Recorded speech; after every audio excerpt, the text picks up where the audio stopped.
Every man in this room is counting on you. And every player that's ever worn this helmet is counting on you. Because you guys are the ones that are lucky enough to play for Michigan.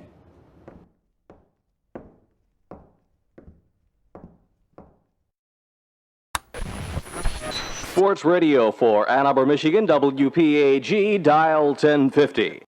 Hello, everybody. Yes, sir, it's finally here. Michigan versus Ohio State in football. 20 minutes until blastoff as two of the oldest rivals in the Big Ten square off in the game of the day, the game of the year, the game of the decade. Call it what you will. It promises to be 2.5 hours of some of the most exciting football in the 104-year history of man's inhumanity to man. All the blue chips are right out there on Canham's carpet right now. You name it, it's all here in the hole that Yost dug, and it's building to a dramatic climax. This is what intercollegiate football is all about.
football. Michigan picks it up.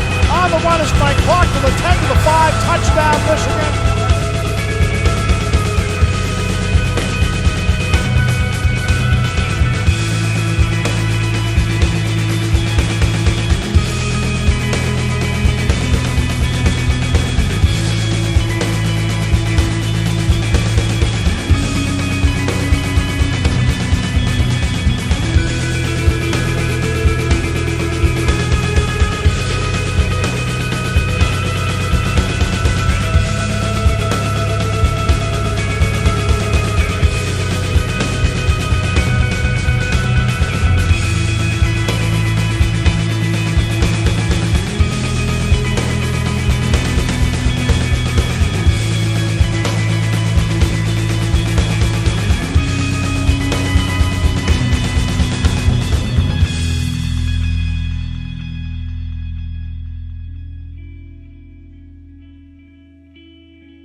didn't play perfect. In a lot of ways, there's so much we can grow from this game. But we fought because we made a pact that we were going to play for 60 minutes. 60 minutes of Michigan football. 60 minutes. And that's what we did. The offense, we leaned on the offense. Defensively, you made a stop when you had to make a stop. That's what teams do. That's why we play together. That's why we practice together. That's why we're blessed to be at Michigan and to wear that wing helmet and to play in that stadium. 115,000. 115,000. I'm gonna tell you, you don't get that everywhere.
Bob Ufer again. We're down in the snake pit of Columbus, Ohio. You know, I said at the top of the show that the day dawned bright and clear. Everything has been perfect, except when we woke up this morning, would you believe, as it was in 1978, no water for the entire Michigan football family in the motel, the same excuse this morning as it was 2 years ago. They said 1 block north of here, the water main broke. We had no water. And you can't tell me that it's just a coincidence that a water main breaks. And we asked the waitress at the restaurant, I said, has this happened before? She says, oh, yes, sir. It happened 2 years ago last night, just before you were here before. I said, doesn't that seem kind of odd that it would happen both times that Michigan comes down here to play? Oh, she said, are you insinuating, sir, that this could be done purposely? I said, you bet your cotton picking life I could say it's done. I'll bet the water meter department is full of Ohio State grads, and somehow they just shut off the water again this morning. Well, I want to tell you football fans across the state of Michigan, they shut off our water at 5 o'clock this morning. We're going to shut off their water here when kickoff comes up in about 3 or 4 minutes.